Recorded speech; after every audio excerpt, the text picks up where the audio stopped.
semuanya, kembali lagi di acara podcast yang sudah pasti ditunggu-tunggu oleh banyak masyarakat, apalagi kalau bukan podcast Malam Jumat Kliwon bersama saya, Aulia Rakiki, dan rekan saya, Nabila Mahtal. Nah, sebelumnya mungkin ada penonton yang baru menyaksikan podcast kita nih, Rah, podcast tentang Malam Jumat Kliwon ini. Nah, pasti kan belum tahu nih, kita tuh bahas apa aja sih, Rah, di podcast kali ini? Nah, jadi sebelumnya mau ngasih tahu dulu nih, kenapa nama podcastnya itu Jumat Kliwon. Jadi kenapa namanya Jumat Kliwon? Karena Kliwon itu identik dengan sinonim horor. Kalau di Indonesia itu identik dengan sinonim horor. Jadi kalau orang misalnya denger nih nama Jumat Kliwon gitu, pasti identiknya dengan yang berbau horor. Nah, itu yang jadi alasan kita kenapa namain podcast ini Jumat Kliwon. Karena di sini tuh kita bercerita tentang segala hal yang berbau mistis, seperti kayak pengalaman, mitos, tempat, atau hal horor lainnya. Gitu, ya. Nah, untuk kali ini kita mengundang tamu spesial ya, Rah, ya, untuk menemani kita berbincang-bincang mengenai hal-hal horor untuk podcast malam ini. Nah, kira-kira siapa sih, Rah, tamunya, Rah? Dibocorin sekarang juga nih tamunya nih. Atau kita langsung panggil aja tamunya ke sini. Bocorin nggak ya? Bocorin nggak ya? Kira-kira pada penasaran nggak ya? Langsung aja kasih tahu. Bocorin sekarang aja nih, Rah. Kasih tahu, Rah. Siapa, Rah? Nah, di sini itu kita punya bintang tamu spesial. Langsung aja ya. Kita panggil Elisa dan Kak Renaldi. Nah, mereka ini dari mana? Halo, selamat Halo. malam. Oke, kita sengaja nih untuk podcast malam ini ngundang tamu spesial, konten YouTuber, konten vlogger, yang di konten-konten YouTube-nya itu membahas tentang hal horor gitu, karena mereka ini memiliki keistimewaan nih, Rah.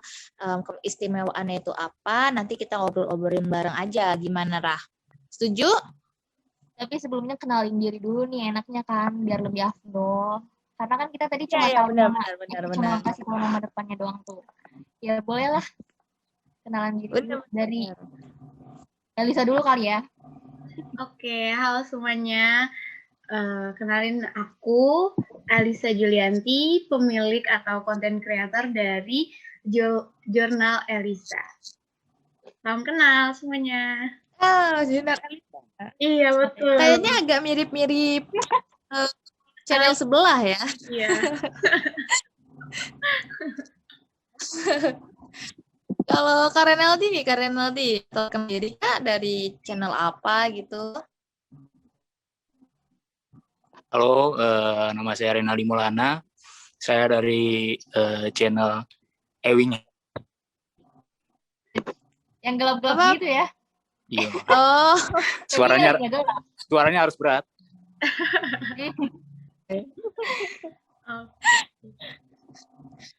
Oke, sebelumnya terima kasih untuk Kak Elisa dan Kak Renaldi yang udah mau datang ke acara podcast kita ya, Raya. Kita waktunya benar, karena kan pasti sibuk banget tuh bikin konten segala macam, terus mau kita undang ke sini untuk berbagi pengalaman. Betul banget nih, Ra. Karena memang kita sengaja ngundang Kak Elisa sama Kak Renaldi ini karena kita kan kalau misalnya lihat dari konten-konten YouTube-nya mereka itu kan bukan seolah-olah sih, tapi mereka itu memiliki yang tidak dimiliki oleh kita berdua nih, Ra. Nah, keistimewaannya itu mereka bisa merasakan bahkan berinteraksi dengan makhluk-makhluk halus. Nah, kita tuh penasaran gitu sama Kak Elisa sama Kak Renaldi gimana ceritanya bisa sampai memiliki keistimewaan tersebut gitu, Ra. Farah sendiri penasaran nggak, Ra? Penasaran sih, karena kan emang nggak bisa nggak bisa ngerasain langsung gitu, jadi kayak penasaran lah, langsung aja. Pengen, iya. Langsung aja. Kita mulai dari siapa dulu nih, Ra? Farah yang Mary coba, Ra. Tadi kan perkenalan udah Lisa ya, nah sekarang gini aja deh, Kak Renaldi gimana gitu. Gimana tadi Masnya? Ya gimana dong, Kak? Gimana dong? Oh, dari awal. Gimana Iya, awal mula Kak Renaldi bisa memiliki keistimewaan tersebut gitu, Kak. Kalau saya sih nggak dibilang istimewa, sebenarnya nggak kayak orang bilang indigo atau punya indera keenam. Saya juga sebenarnya agak kurang tahu gitu. Cuma lebih apa ya? Kalau saya lebih ngerasa sensitivitas saya agak lebih peka gitu. Jadi sama hal-hal yang berbau mistis emang dari kecil selalu ada gitu. Jadi nggak tahu itu dibilang indigo, nggak tahu itu dibilang indera keenam gitu. Sebenarnya dari kecil. Tuh. Dari kecil memang udah sensitif berarti ya kayak. Iya. Sensitif terhadap makhluk halus ya, bukan sensitif terhadap hal lain ya. Bukan. Beda lagi ceritanya. Pokoknya awal mulanya itu Kalau pertama kali itu ngelihat pas nggak tahu nih, pokoknya masih kecil banget. Jadi waktu di rumah nenek di daerah Sumedang, Jawa Barat, itu pernah ngelihat pocong tinggi gede banget gitu. Lebih gede daripada rumah. Terus itu tuh kayak apa gitu. Cuma padahal di samping tuh ada aja gitu, ngelihatnya tuh kayak ini apaan gitu. Nggak pernah lihat kan pocong gede kan? Enggak. Karena nggak belum. Ya cuma saya doang deh itu. Makanya antara dibilang kalau dikasih tahu orang tuh kayak apaan sih, ini orang gila kali ya gitu. Nggak mungkin orang percaya gitu. Kalau awal mulai dari situ. Sebenarnya belum pernah lihat dan nggak mau lihat ya. Kalau aku pribadi ya, jangan sampai lihat ya. Ngeremin banget maksudnya, sampai gede serumah gitu kan, berarti wow sekali kan ukurannya ya. Emang nggak penasaran gitu, pengen lihat gitu? Enggak. Kalau aku enggak. Tapi Kalau Farah penasaran, Farah. Nonton film setan suka kan? Suka. Berarti penasaran. Berarti penasaran. Tapi kalau langsung gitu kayaknya serem ya. Ya nggak sih, Ra? Ya, serem nggak sih? Sekali-sekali mah nggak apa-apa. Pengalaman aja. Jangan. Oke. Kalau misalnya dari Kak Elisa sendiri gimana nih, Kak? Awal mulanya Kak Elisa bisa merasakan mereka gitu. Oke, sama sih kayak Kak Renaldi gitu ya, kayak sama ketemu Poci juga nih, kalau aku ngomongnya Poci. Waktu itu mungkin aku masih bukan pondok Cina ya, tapi pocong gitu loh. Bukan teh poci khas Tegal juga ya? Kan ada teh poci juga itu. Oke. Iya, jadi waktu itu tuh pas masih TK atau sekitar 5 atau 6 tahun gitu ya. Pernah lihat di kamar mandi aku sih di rumah. Waktu itu kan aku bukan di Jakarta ya, tinggalnya masih di daerah Jawa Timur gitu. Nah, waktu itu tuh pas aku mau ke kamar mandi malam hari, aku sendiri tuh berani-beraniin sendiri tuh. Nah, pas itu aku tiba-tiba nengok, terus ada pocong gitu langsung face to face gitu, mukanya hitam hancur kayak gitu deh. Aku pengalaman itu bikin aku yang pertama kali ini sih membuka mata batin aku. Seperti itu sih. Itu serem banget sih, sampai pengalamannya tuh sampai teringat sampai sekarang gitu. Itu pengalaman pertama berarti ya, Kak ya? Iya, yang aku rasakan ya, mungkin pengalaman pertama. Iya. Pengalaman pertama dan pengalaman yang Iya, mungkin waktu itu masih kecil juga udah pernah mengalami, cuma nggak inget gitu ya. Iya, benar. Kalau aku sendiri nih, pernah waktu aku kecil itu, ini aku sekalian konsultasi lah ya sama ahlinya ya, sama Kak Elisa dan Kak Renaldi ya. Kalau aku sendiri tuh dulu pernah waktu kecil itu, waktu sekitar umur 4-5 tahun, pernah ngeliat, jadi deket rumahku dulu tuh, itu kan kuburan gitu. Nah, terus waktu kecil itu aku lagi main sama teman-temanku pas mau maghrib. Nah, dari kuburan itu aku ada kebetulan banget ya. Jadi ketemu sama pocong gitu, dan dia kayak, aku nggak tahu dia itu terbang, tahu pasti dia sih kan. Jadi kayak, paling halusinasi doang gitu. Ternyata pas aku tanya ke teman-teman yang lain, mereka juga melihat hal itu gitu. Dan semenjak itu, aku akhirnya kayak merasa bahwa ternyata hantu tuh ada gitu, dan beberapa kali setelah itu juga aku sempat ngeliat.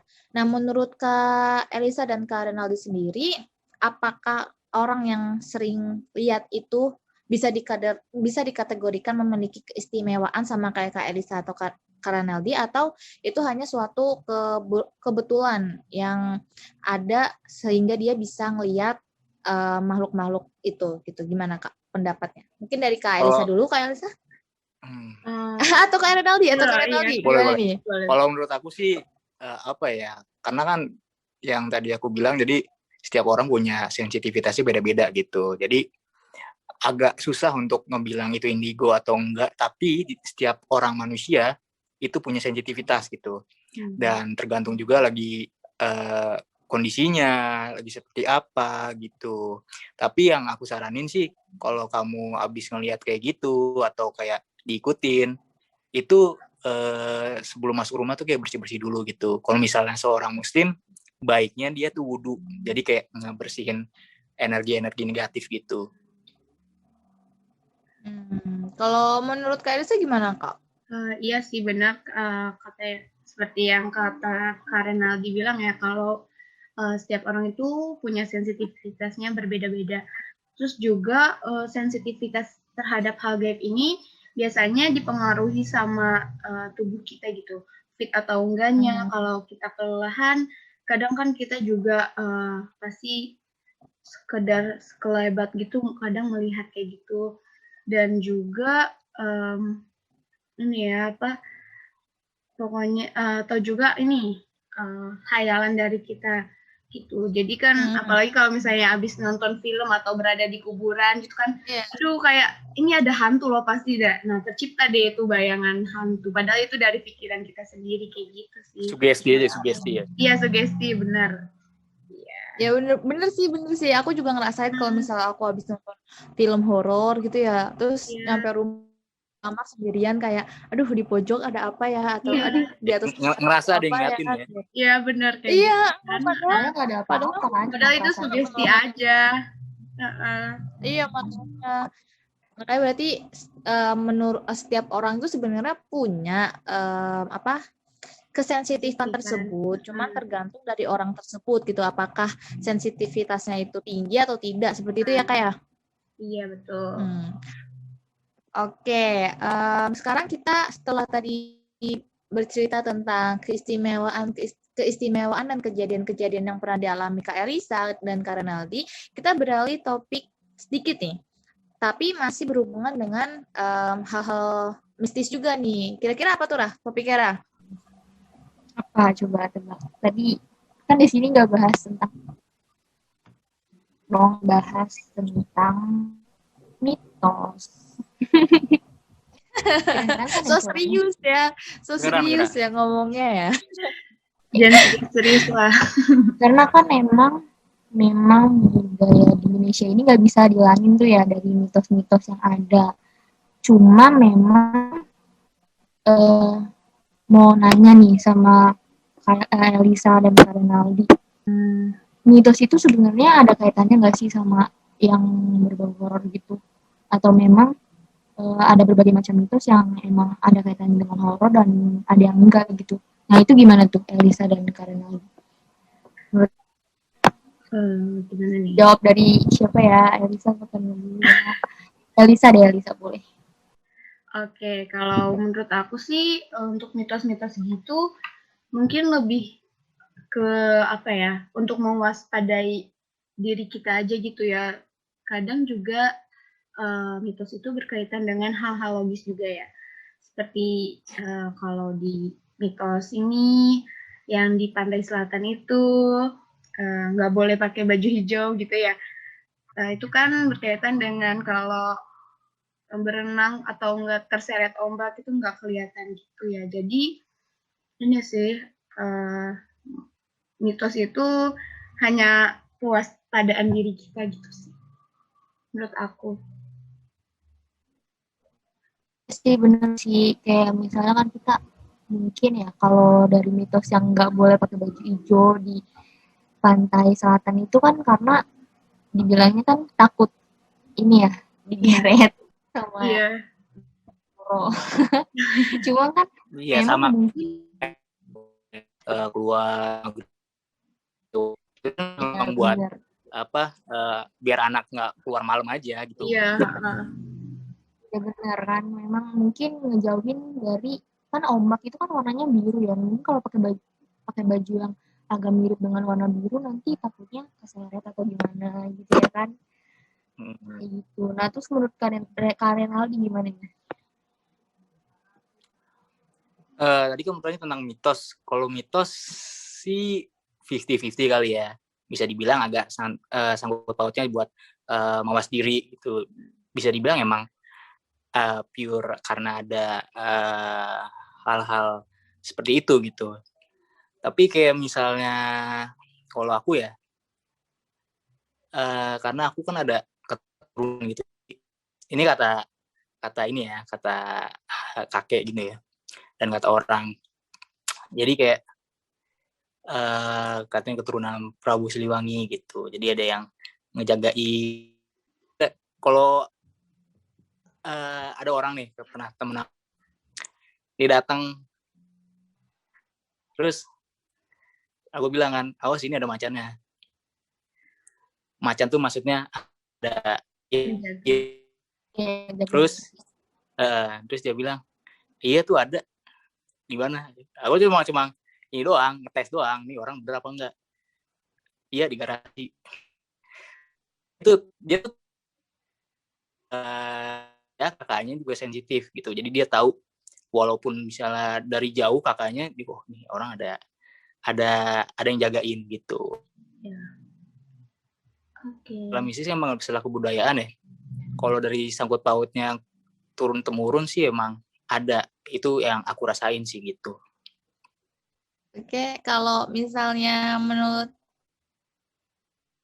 Aku tadi aku nggak kedengeran sih suaranya soalnya nge-freeze gitu ya. Boleh diulangi nggak? Di aku tuh nge-freeze gitu. Jadi gimana Rah? ya tadi Ica udah coba jawab ya yang masalah ini.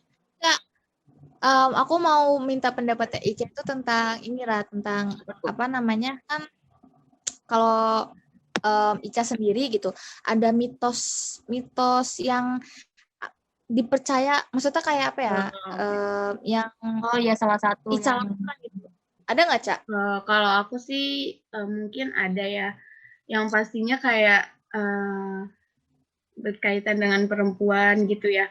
Kayak mungkin harus buang atau cuci darah menstruasi gitu yang bersih atau dan gak boleh duduk di pintu kayak gitu sih.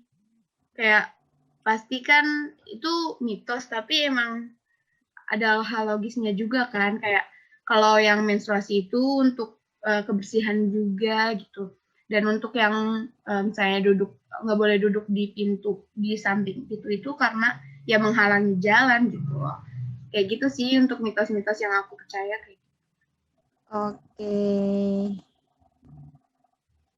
Oke, kalau misalnya lihat dari cerita Renaldi, cerita Kak Elisa, apa ya, kita bisa ambil kesimpulan kalau sebenarnya menjauhi apa ya larangan-larangan yang diungkapkan dalam mitos itu ada ya, kayak kalau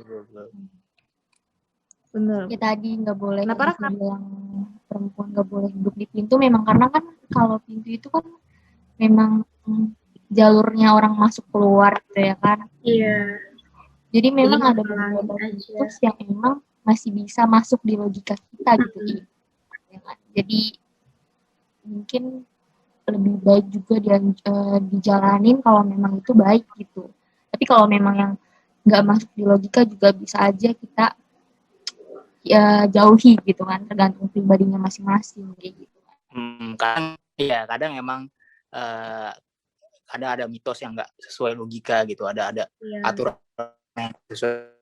Kayak pernah aku tuh ke daerah Cadas Pangeran, jadi adalah kayak tua di situ bilang waktu itu kan kayak satu mobil gitu, pas lewat situ jangan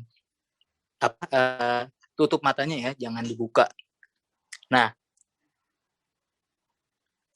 secara logika kan ngapain tutup mata ya? Kenapa gitu? Kok nggak ada salah apa-apa gitu. Nah, pas waktu itu aku nggak nurutin gitu. Jadi kayak udahlah buka aja gitu, ngapain tutup mata. Nah, sampai situ lewat berat badan.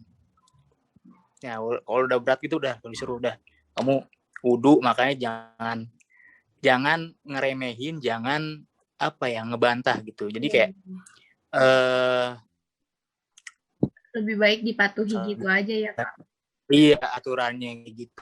Kayak kita kayak ini logikanya nggak ada nih, apa harusnya bisa gitu. Ya udah nggak usah gitu. Kayak kita tuh kayak hormatin kultur budaya yang kayak gitu, ya udah hormatin aja gitu. Jangan macem-macem gitu. Kalau mau dimacem-macemin gitu.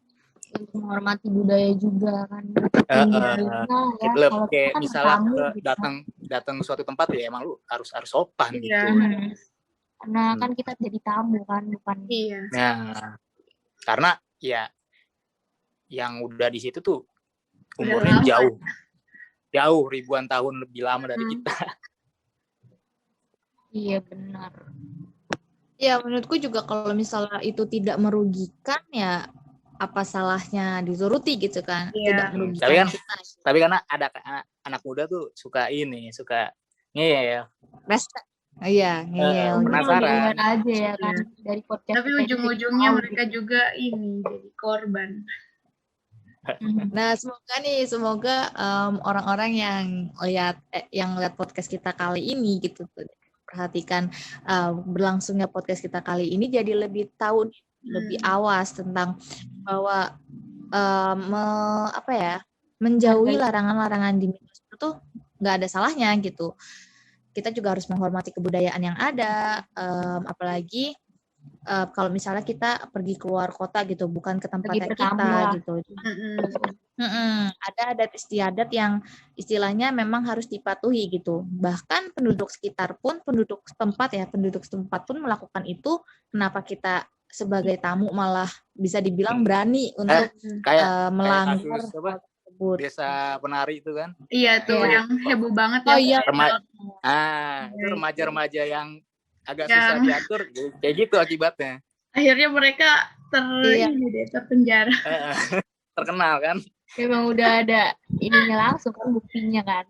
Iya. Iya. Udah dikasih tahu nih. Buktinya langsung udah ada, terus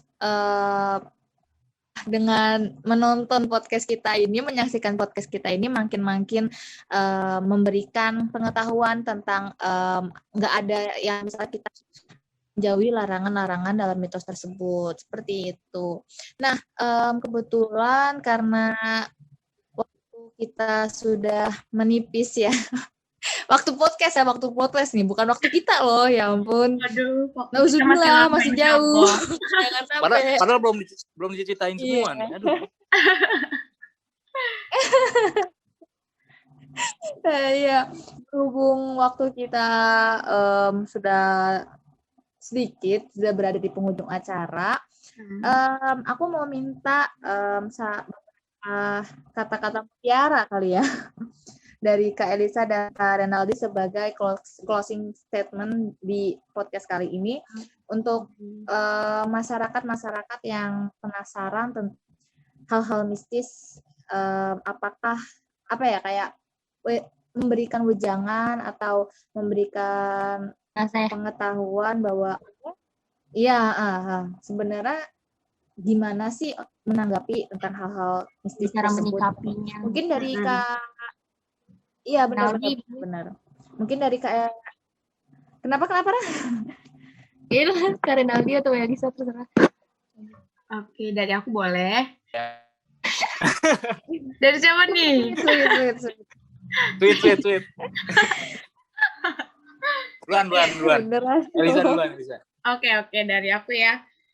Seperti ini ya, yang tadi sudah kita singgung-singgung juga nih, kalau kita itu harus dimanapun kita berada, kita harus menghormati segala peraturan. Karena di mana, peribahasanya, di mana langit dijunjung, di situ bumi dipijak. Jadi kita harus menghormati segala sesuatu. Balik deh kayaknya deh. Iya ya, apa ya? Iya deh, pokoknya itu ya. Di mana bumi dipijak, di situ langit dijunjung. Di mana? Di mana bumi dipijak, di situ langit junjung. Iya itu. Lalu deh saya. Oke, maaf ya, seperti itu sih. Jadi harus dihormati apapun peraturan yang ada di sekitar kita gitu.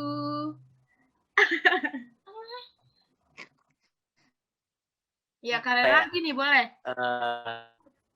Yang penting kita kan hidup berdampingan, ya udah saling hormati aja sih.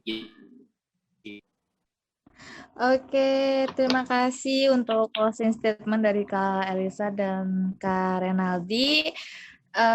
Mungkin lain kali kita bisa berbincang-bincang lagi mengenai hal-hal horor yang terjadi, lagi viral ataupun hanya sekedar bincang-bincang ya. Nanti kita benar, nanti kita kontek-kontekan lagi aja tentang nanti gimana ke depannya. Bunyi apa tuh? Langsung parno nih Kak, aku Kak, ya ampun, jangan dong. Jangan dong. Padahal belum disebutin di belakangnya ada apa. Ya udah. Aduh. Jangan dong, Kak, nanti kabur. Oke, makasih banyak buat Kak Elisa dan Renaldi yang udah meluangkan waktunya. Thank you. Kali ini jangan kapok ya Kak ya. Terus berkarya untuk kalian berdua. Thank you. Jaga kesehatan. Iya, semoga kedepannya makin sukses ya. Iya benar. Untuk orang-orang atau untuk pemirsa setia dari acara podcast Mau Jumat Kliwon ini, sampai jumpa di kesempatan berikutnya. Yang pastinya juga kita akan terus membahas mengenai hal-hal berbau horor, entah itu tempat kejadian viral ataupun hal-hal lain. Dan pastinya kita akan mengundang narasumber yang lebih tuh. Terima kasih. Kita berjumpa di kesempatan berikutnya. Selamat malam. Salam Jumat Kliwon. Dadah. Dadah.